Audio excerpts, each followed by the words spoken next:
thank you so much for joining us. My name is Sydney Rebecca. And I'm Rebecca Snow. And we're the Becks. So we're talking about Queen of the Damned, but we're also talking about how cursed this... Queen of the Damned episode. We're talking about how cursed this episode is. Because, well, this is where it all began. Yeah, we recorded this, 3 times? Yeah, this is like 4. Yeah. And it just was unusable every time. And there was always a different reason. So it was almost like we just weren't meant to do this episode. But we're stubborn, apparently, and we're going to talk something about it. Whether we're talking about the whole movie or just how cursed the episode was. Yeah, because I think the first time the audio was just terrible. Yeah. Quality of it was just terrible. And then the second time, it was like we were trying out a new recording system, and I apparently wasn't talking loud enough. But wasn't that the one that just disappeared too? Oh yeah, there was one. Oh my god, I forgot. Alexa, shut up. Okay, so is the cursed episode in the room with us? What the hell is happening? So yeah, we recorded one and it completely disappeared. Like gone. Like there was a glitch. It was, yeah, and Jake was helping us use the new software. He was like, yeah, it's gone. And then he looked it up, and apparently it was like a bug that you had to download this new thing for it to fix the bug, and you couldn't. So there was that. And then the other one, like I was saying, I wasn't speaking loud enough, which is not a common issue, by the way. So it wasn't picking up my voice at all, so. Or it was cutting out, oh, And Becky was just talking the way she was, like she was talking to a robot that didn't know English. And then I think the next time we tried recording it, the audio was unusable again. So Here we are again. If you are listening to this, just know that blood, sweat, and tears was put into this episode. Yes, it was. Anyway. So, just as a disclaimer to start us off, neither of us have read any of Anne Rice's novels. No. I tried years ago to read Interview with a Vampire. I found it very dry for my tastes. My boyfriend is totally devouring it right now, though, so... Is he? Yeah. He's almost done with it. Wow. So it might just be a me problem. Now that I'm an older adult now at this point, I tried to read it when I was in high school. So now that I'm older, I might give it another try. But yeah, neither of us have read any of her novels. We have seen the movies. We talked about doing either Interview with a Vampire or Queen of the Damned. We decided on Queen of the Damned for 2 reasons. A, Becky had never seen it. B, it is objectively the more terrible of the 2 movies. No, for sure. Yeah. So I kind of wanted to do it because it's a little cringy, but I love this movie as a child. I probably watched it way too young. It's very sexual. It is. Which is a common thing with vampire movies, as we talked about in the past. So, Yep. So, Queen of the Damned starts off with a voiceover of Lestat. He's the main character. He talks about how he was sleeping because he wasn't feeling fulfilled in his unlife as a vampire. He was bored. So he went to sleep, but then he gets woken up at the beginning of the movie by a sick bass line. And, oh boy. It shows his tomb, which is sick as hell. It is. That is super cool. That is one thing that I noticed straight away that I love. It's like a really cool, badass skeleton. I'll have to post a picture when we upload this episode so you guys know what I'm talking about. You don't have to put yourself through looking it up or watching the movie. And he goes straight to the band that's playing the bass line, which is like his old house. Yeah, but it's kind of should be condemned, is how it looks now. Of course, he's been sleeping for, 200 years or something like that, so yeah. Something like that. And so, instead of keeping that he's a vampire to himself, because it's, made very clear that it's supposed to be a secret, he comes out to the band and scares them, but he's like, I'm gonna make you famous, and they're like, hell yeah. And that's exactly what he does. Mm-hmm. He starts playing music with them, and he's, an incredible singer, and very, I mean, also, like, you never learn any of the other band members' names, like, no, they're just there. They're just extras. Well, and what's the name of the band? Oh, the Vampire Lestat. Yeah, so it's all about Lestat. Yeah, for That's sure. who it's about. So during the opening credits, they show, like, music videos that the band has come out with. One of the things I noticed that I never noticed before, because I hadn't taken a cinematography class, but in the cinematography class that I took in college, we had to watch The Cabinet of Dr. Caligari, which is a very old horror movie. One of the first horror movies ever made. And it's very, like, the music video is very reminiscent of that. I'm sure it's on purpose.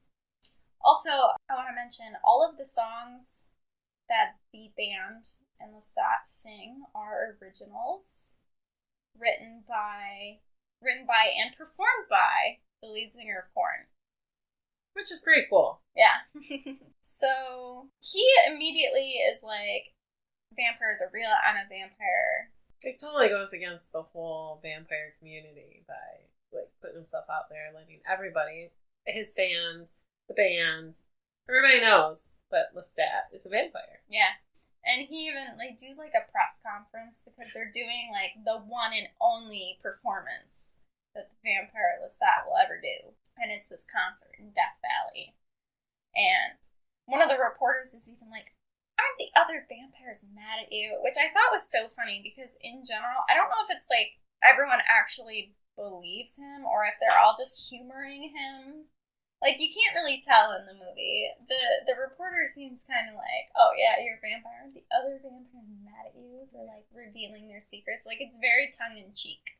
And just to make it clear, like, he's not really there at the press conference. He is on a bunch of screens. Oh yeah, it's like a video call. It's during the day, and of course he can't be out in the sunlight. Obviously. So, yeah. And he has this manager too named Roger who, like, brings him girls. Yeah. And they're always very excited about it. In fact, one of the earlier scenes in the movie, Roger brings him some groupies, and they kind of are like, it's very, oh my god, it's like the secondhand embarrassment. I don't know how these actors dealt with filming this movie, I really don't. So they're, like, all crawling around on the floor. Like on all fours, like, yeah. Literally. And they're like, are you gonna bite me? And he's like, yeah. But he is crawling backwards, and he crawls backwards up the wall. And then he's on the ceiling, and at first the girls are kind of freaked out by it, but then they're like, oh my god, it's so cool. But then he eats them, and they don't think it's as cool as... I don't think they think much of anything after that. That's true. So at this point, we get introduced to the other main character, named Jessie. And she's part of this weird little paranormal society that, I guess, like, catalogs and studies the paranormal, but, like, never interferes or, interacts with it. Yeah, everything's from afar. Yeah. And she's, like, a junior member, so she's not allowed to do field work or anything. But she does because she's a rebel. So she's, like, obsessed with Lestat because he's, he says he's a vampire, and she, like, dissects hidden meanings in his songs, and she brings it to the board meeting that the Paranormal Society has, and she's like, he's telling us where this really infamous vampire coven is in London, and I went there to see what it's all about, and it seems like it's a real vampire coven. So she found the vampire coven, and instead of being like, good job, but you shouldn't have done that, you're not like mature enough to be a field reporter or whatever, they're like, how could you do this? You put everything in danger. Wait till David hears about this. And David's like her guru. He's like one of the head nerds at this paranormal. Am I wrong? No, he's a nerd, yeah. And he's like, I know all about Lestat. When he finds out, he's very disappointed, trademark, in Jessie for going to the... And she didn't go in it. She just, like, went to see, to prove it. And she, like, stereotyped every person that went in it. And was like, yep, they look like vampires to me. But David was like, if you want to know about Lestat, I can tell you all about Lestat because I have his diary. And she was like, oh. And she's like, how did you get his diary? And he's like, well, because I've been obsessed with the vampire that made him, who is Marius. Oh, Marius. So when she starts reading the diary, it switches back to kind of Lestat's POV. You see him and Marius. And Marius, like, kidnaps him. So Lestat de Lioncourt is like a nobleman. He's like a French nobleman.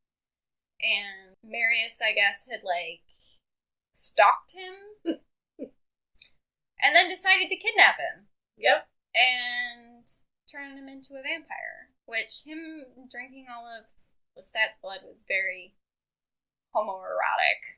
This is very true. And then when Marius gives Lestat his own blood, that's also very homoerotic. So, let's see. Lestat is heartbroken because he finds out that he has to stay in the shadows and not be seen. And for being a nobleman, that really upset him. That was the worst thing. Like, I think he was excited about being immortal, but he didn't like that they had to keep it a secret.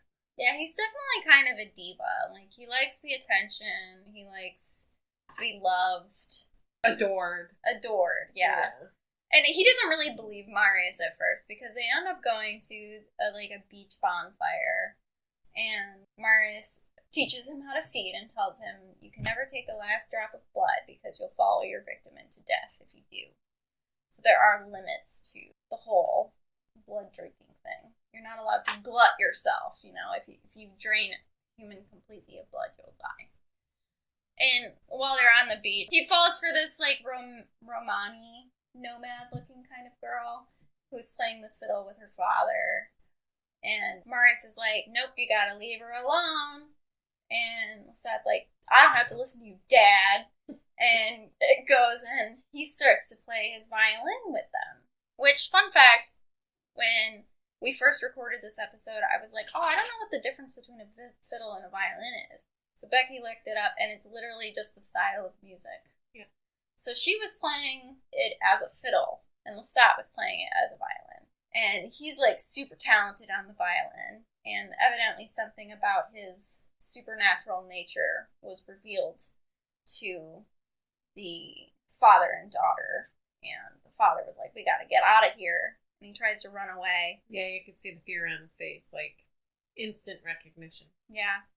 And Marius kills the dad, and he tells Lestat that he has to kill the girl. And instead of, like, ripping her throat out like Marius did the dad, he, like, grabs her and kind of, like, this is gonna sound weird, but he very, like, gently breaks her neck. It's obvious that he really regrets the whole situation. He's devastated that he has to kill her. And Marius, again, is like, we can't do this. We have to live in the shadows. You can never reveal to anyone who or what you are. You know, later on, it cuts to Lestat playing the violin again.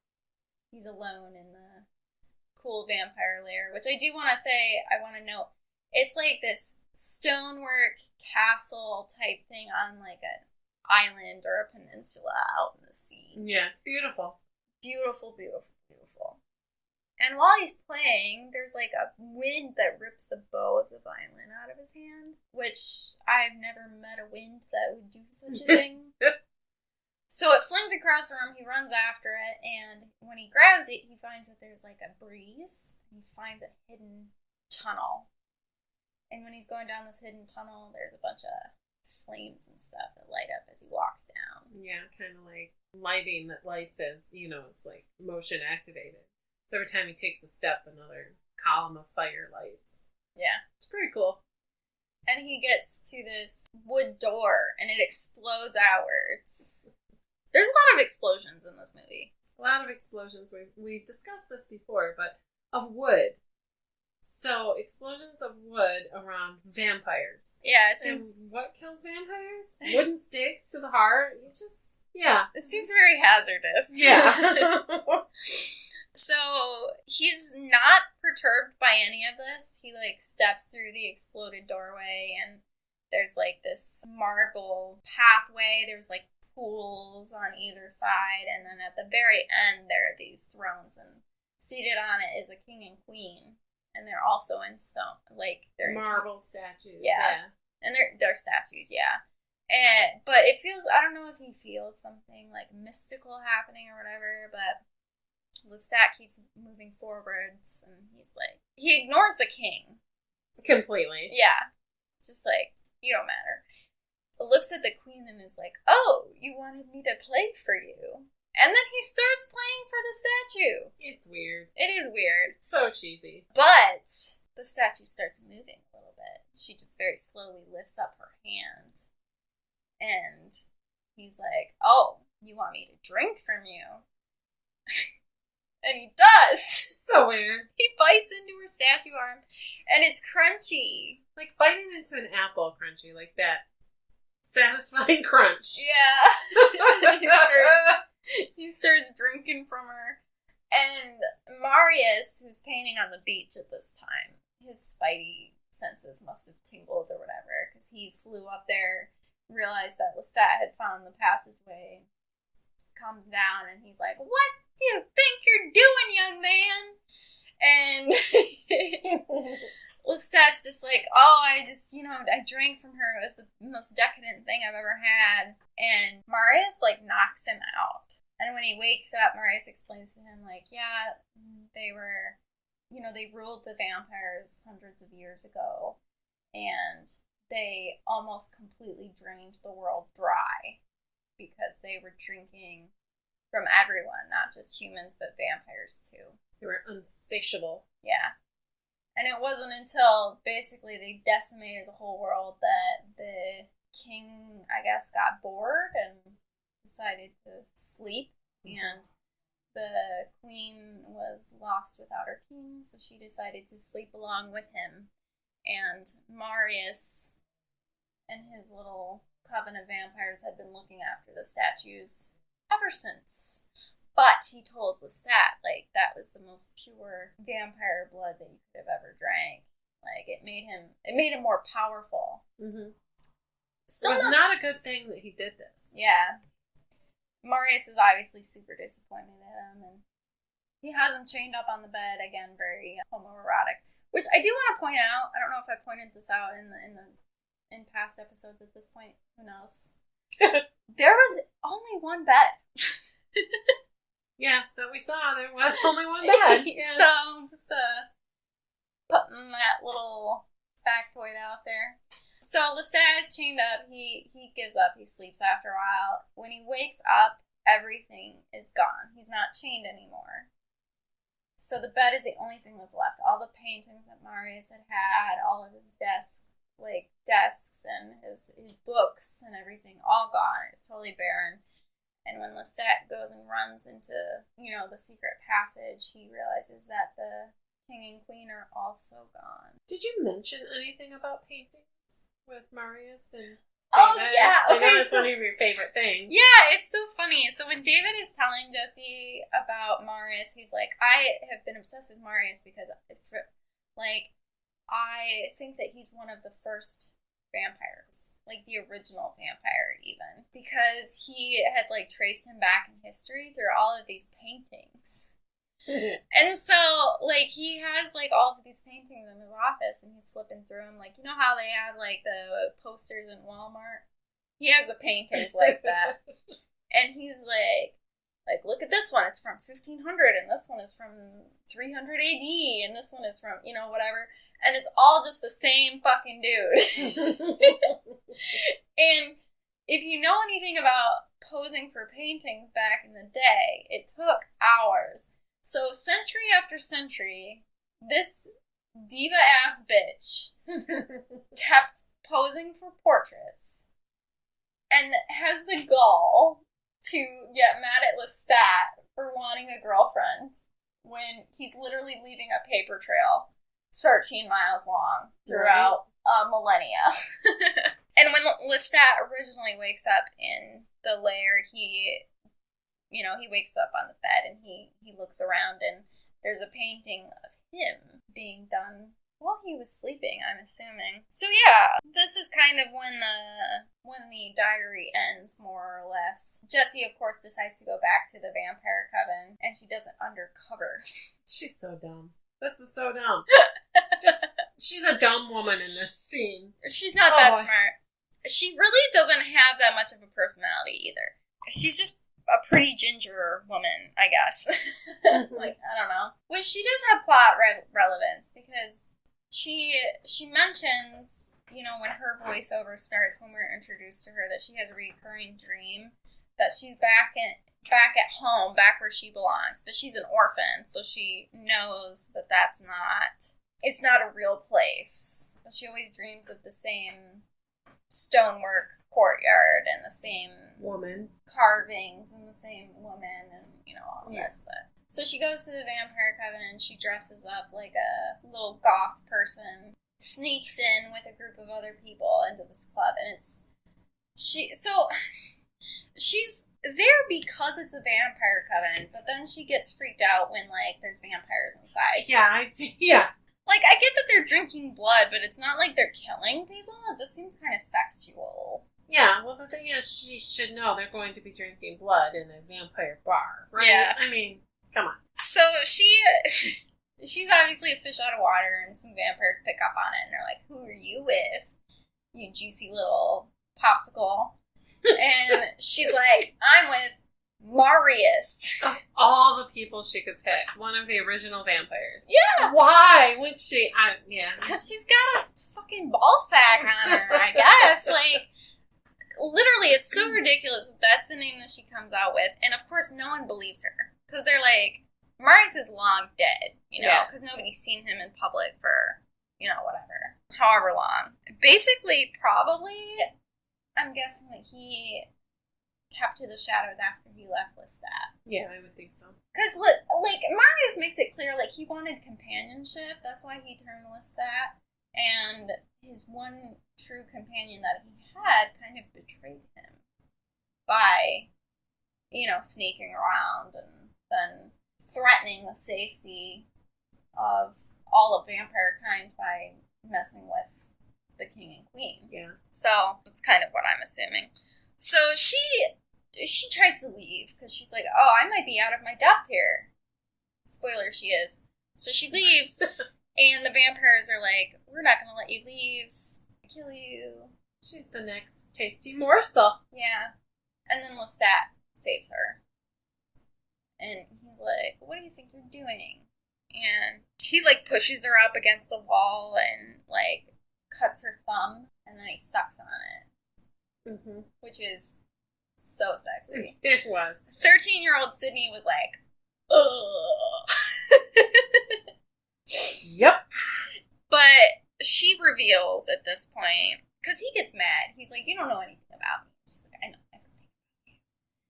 And, you know, he doesn't really take her seriously. He thinks she's just like a stupid mortal girl. But as he's walking away, she's like, I know something that wasn't in your diary.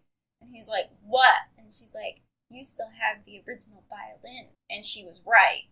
Because he immediately, like, flies at her, tries to scare her, fucks off, and then goes back to his little gothic studio and fucks with his violin. Yeah. You know, so it's like... So then he sleeps in... Oh, I want to say, before he leaves, he calls her a clever librarian, which is not the first time that he calls her that, but it's just a cute little...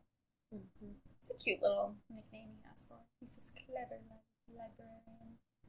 His little accent. So it cuts to him sleeping in his coffin. The lid's up. It's not, like, closed. But he's, like, listening to his own music. Which, it's not, like, it doesn't seem like it's a demo or anything. It doesn't look like he's like, oh, you know, maybe I should sing it like this or whatever. He's just listening to his own fucking music. Which, to any of my musician friends, when you have a finished product, you just spend time listening to your own music, because it seems really, what's the word I'm looking for? Narcissistic? Yes! It does, though! Yeah, no, and especially the way he was. It was just like... He was, like, jamming out to it. Like, his eyes were closed. He was like... All about him. Yeah. Yep. Well, again, the band's name. What was that, Sydney? The vampire Lestat. So his spidey senses go off, and he goes deeper into his little brood mansion and finds out that Marius has come to visit him. And Marius is kind of like, you're shaking up the world. And he reveals to Lestat that his music woke up a very old friend. Which, as the audience, you realize it's probably the queen that he originally drank from. This is when Marius also reveals to Lestat that because Marius made Lestat, he would have been able to find Lestat at any point. Yeah. And it's obvious that Lestat, that hurts his feelings.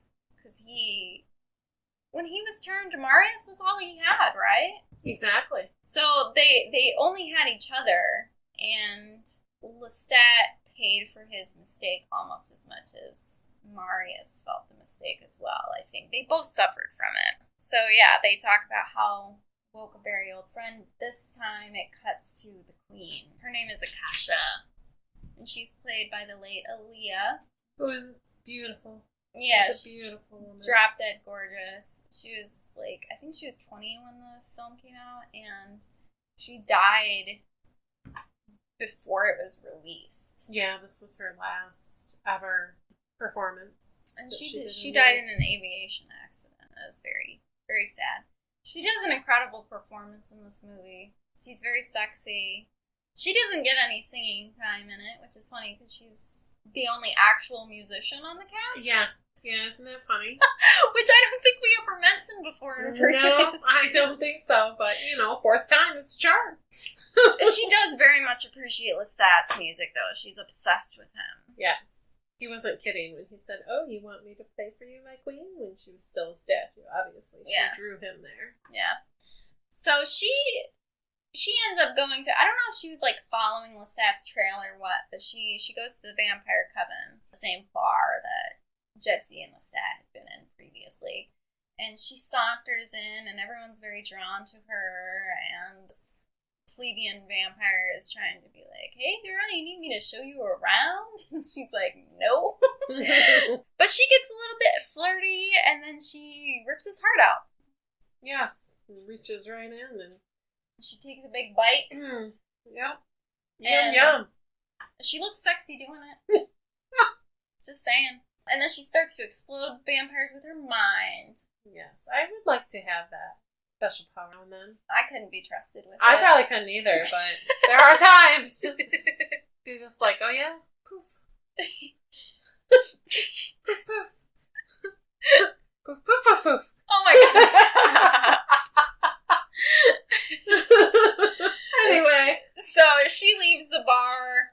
After, killing everyone in the bar. Oh yeah, she kills everybody. She rips out some throats. She explodes people with her eyes. All that good stuff. Mm-hmm. And when she leaves, it's it's on fire behind her, and it's very badass and cool. So then Jesse somehow gets into the groupie pool. The groupie pool. It's like a giant crowd of girls who are trying to be Lestat's groupie, and not only does she manage to infiltrate the groupie pool, but she gets picked by Roger along with one other girl. And Roger takes them, and Lestat recognizes Jesse immediately, and he's kind of pissed off. He's like, "What are you doing here?" And they're kind of in their own little world. And he calls Jesse a librarian again, and the other girl is like, "I'm Episcopalian!" She's so excited. Yeah, she's just like, "I traveled so far to see you." And Lestat has only eyes for Jesse, and he tells Roger to take the other girl away. And she's like, "What did I do wrong?" And Roger's like, "Trust me, it's better that you're leaving." So Roger obviously knows that Lestat is eating girls, and I guess he's like, which I do want to bring up something else. There is no police presence or security, or at any point in time is there any there's no police. No. There's no sirens, there's no nothing to indicate that these murders that are being perpetrated frequently all the time by all these vampires, that Lestat is a public figure who keeps eating groupies.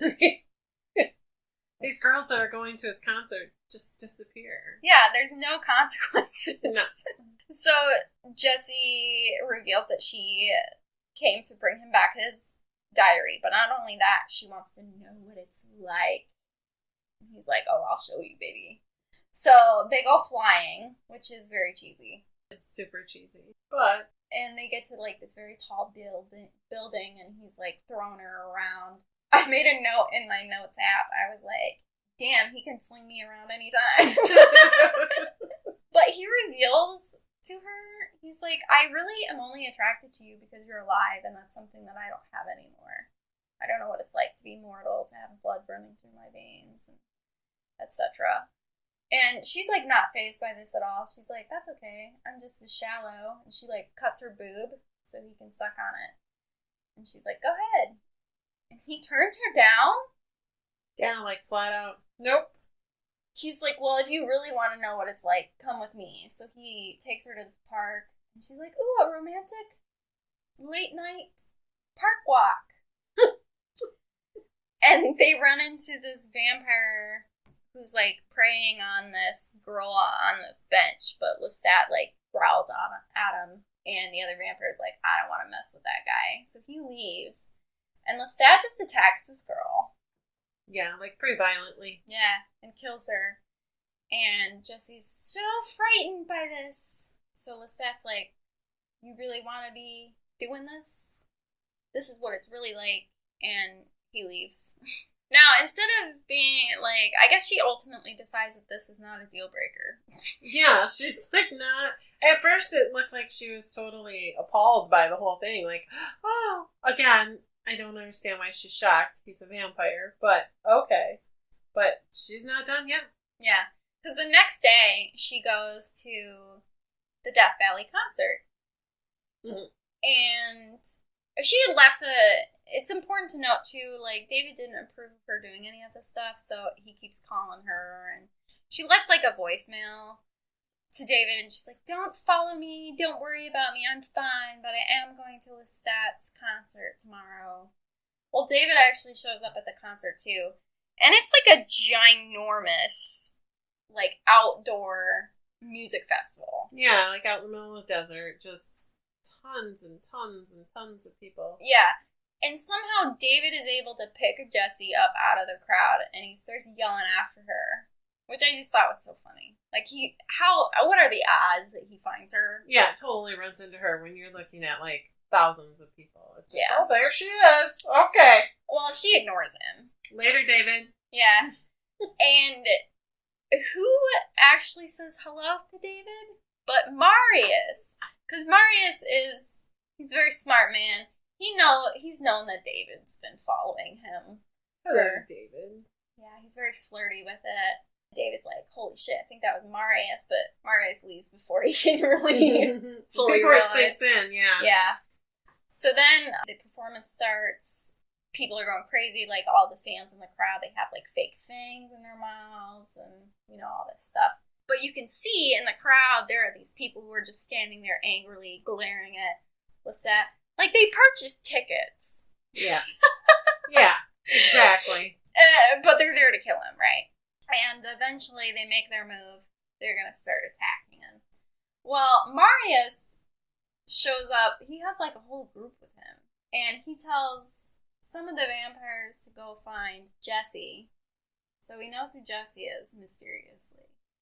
And then the rest of them go to help Lestat. And the vampires in the crowd, they start attacking, which I made a little note, too. I was like, there has to be some vampires out there that didn't care about Lestat, like, revealing to the world that vampires exist, and were just there to kill him because they hated his music. Could be. Yeah. So, they start fighting it. Like, they start attacking Lestat. Marius helps him. The other band members, like, run off the stage because they're obviously, like, freaking terrified. Because there's, they're biting at each other and ripping each other apart and all this stuff. Very violent stuff happens. Well, Marius and Lestat kind of get a handle on it. And the crowd goes wild. They're like, they think it's part of the show, I guess. Whatever. And then, you know, everyone's cheering and clapping, whatever. And Marius is there like a proud dad. He starts like golf clapping. Yeah, he's standing right on the stage. He's like a proud dad. Like, good job, Lestat. This is a great show, whatever. Well, then it kind of takes a turn for the worse. There's more vampires there, and it's kind of getting out of control. But Akasha explodes from the bottom of the stage. Another wooden explosion. Yes. And starts exploding people with her mind again. And it's, you know, it's obviously fine. She scoops Lestat up like a toddler and flies off into the night with him. Like I said, the other vampires grab Jessie. She goes with them because she recognizes one of them as being the woman from her dreams. Yes. And it turns out that her aunt is actually her, like, great whatever grandmother. And because she had children before she had been turned. And so her mission in life was to look after her line, her living line. Yeah, her mortal descendants. Yes. And that being Jessie. And she ends up taking them back to the place that she always dreamed of. And it has this really sick family tree that's like carved into the wall. And all the descendant names are like carved into the stone. And it's just really cool. Mm-hmm. There's lots of really cool set design and stuff that happens in this movie. Yeah. So it cuts to a very sexy bathtub scene with Akasha and Lestat. She lets him drink her blood, and she makes it clear that she wants him to be her new king. Mm-hmm. Because, you just tear out the throat of the old one and start over with the new one. Yeah, because she literally reveals that she, like, drank all the blood of her king. And it cuts to him. In fact, it cuts to, like, an image of the statue, and it's, like, this, like, it still looks like it's in stone, which I thought was really cool. Yeah. But his throat is literally torn open. But again, it's stone, so it doesn't look like it's gory or anything like that. It's just really cool imagery. But she's a savage bitch for sure. She's like, I was bored with him. Yeah, I need someone new. I like your music. Hello, sexy. Exactly. And okay, two things I want to mention real quick. The vampires in this film have double fangs. Yes, it's so cool. They look really good. And we did not notice, but we did look it up one of the times we recorded this before. And in Interview with the Vampire, they do as well. It's the same, yeah. The double fangs just look so much better than just single fangs. They look really good. Akasha also has, like, cool voice effects added when she speaks. It's almost like she has, like, there's multiple voices speaking. Like, it's very, like, ethereal and powerful sounding. Like, it's just, everything about her character design is awesome. Yeah. Like, she's just badass and sexy and awesome. Mm-hmm. So Lestat wakes up and he realizes that he can walk in the sun. And so he's, like, blown away and excited about this. And as an audience member, you're like, oh, it's because he drank Akasha's blood, right? Yeah. So he goes through this little sex resort that she took him to, and all of the staff and potentially other guests are slaughtered. Yep. All just laying strewn all over the pool. Blood and bodies everywhere. Like hundreds of bodies. And he looks up and down the beach and there's literally a trail of bodies. Yeah. And he's like, what the fuck? So he seeks her out and she immediately, kind of gleans that she's like, yeah, you can walk in the sun because you drank my blood. And she's like, if you stay by my side, you'll become even more powerful and we'll rule this land together. And that's when Lestat says, what are we going to be ruling? A world full of corpses? And she's like, they're nothing. They're animals. But she, again, picks up on the fact that he's kind of upset by it. And she's like, we'll keep some of them alive, I guess. Yeah. So it cuts back to Jessie and everybody else. And they're obviously standing against Akasha, so they know that Akasha is going to seek them out.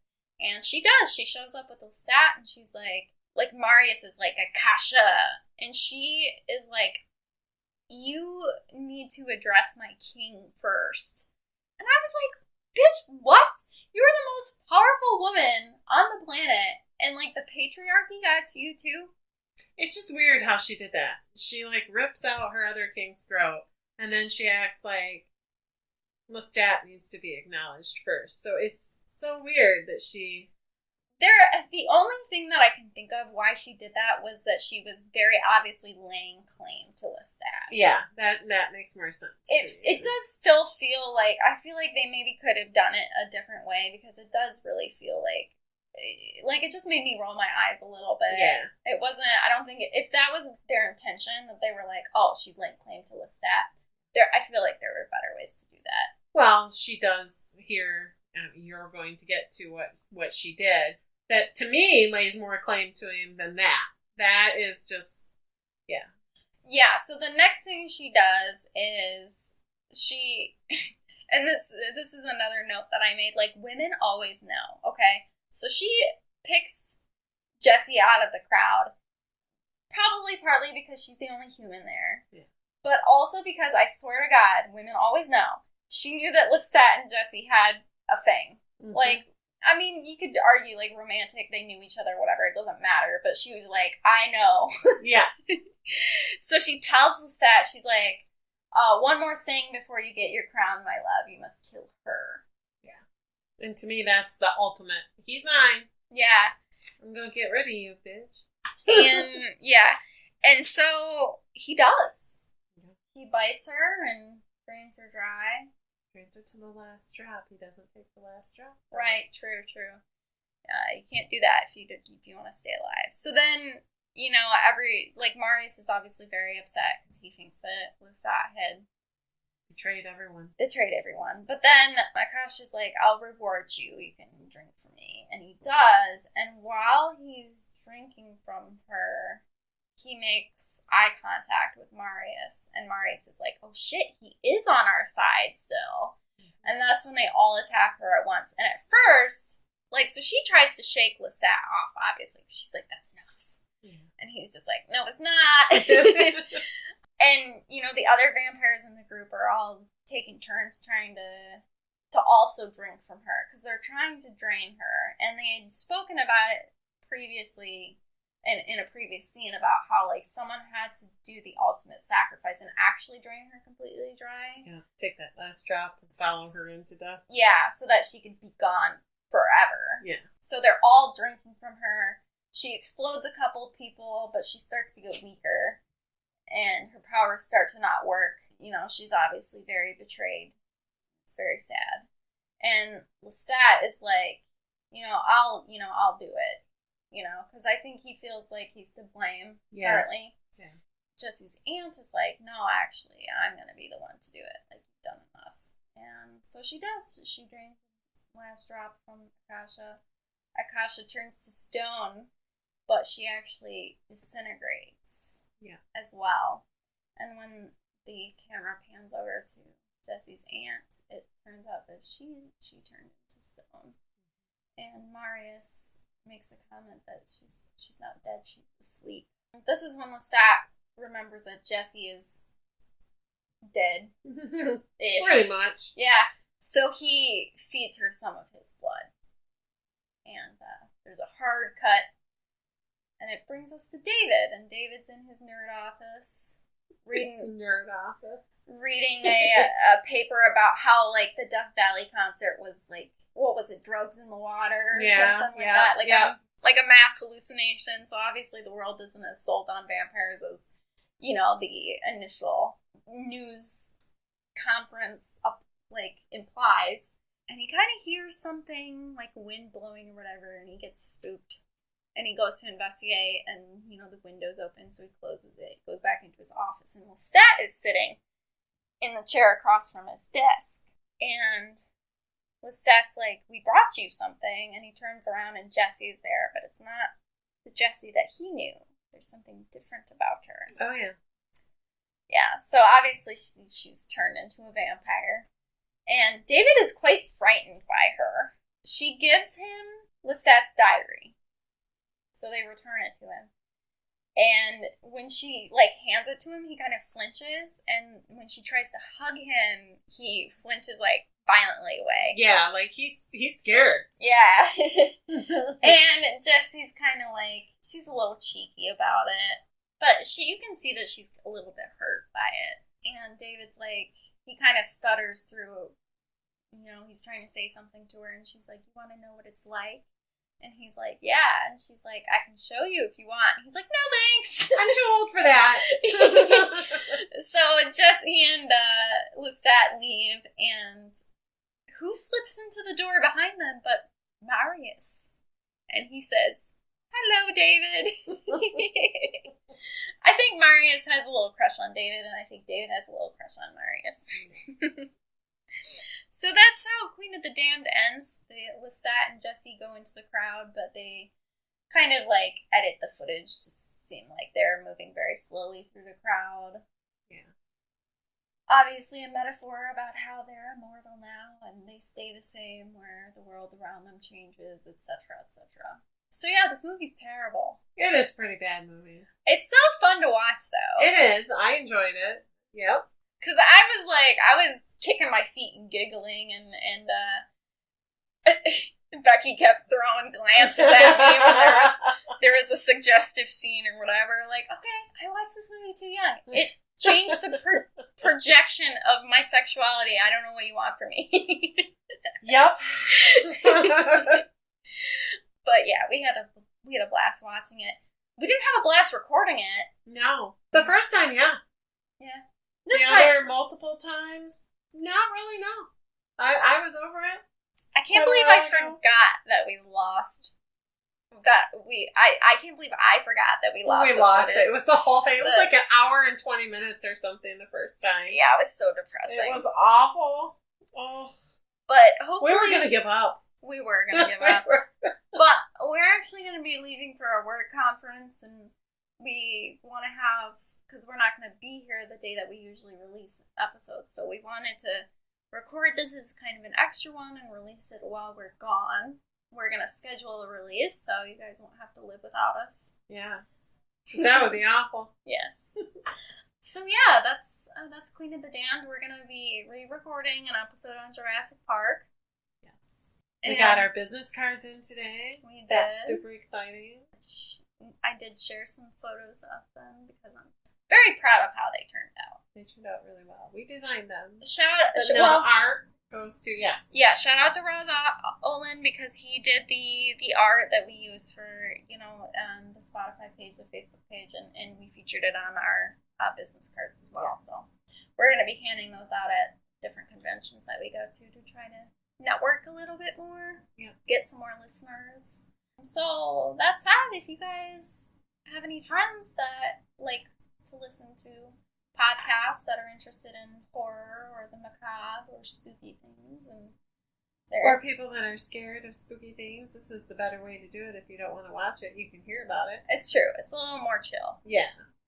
I don't think you're going to be terrified like you would if you watch the movies. Which my friend Kyle, I talked to him today, he was like, I'm skipping the episode on The Strangers. That movie fucked me up. And I'm like, dude, that's not the first time I've heard that. That movie that's way too real. It's too real. Yeah. So, yeah, well, that's where we're at right now. Yeah. Today the pod, tomorrow the world. My name is Sydney Rebecca. And I'm Rebecca Snow. And we're the Becks.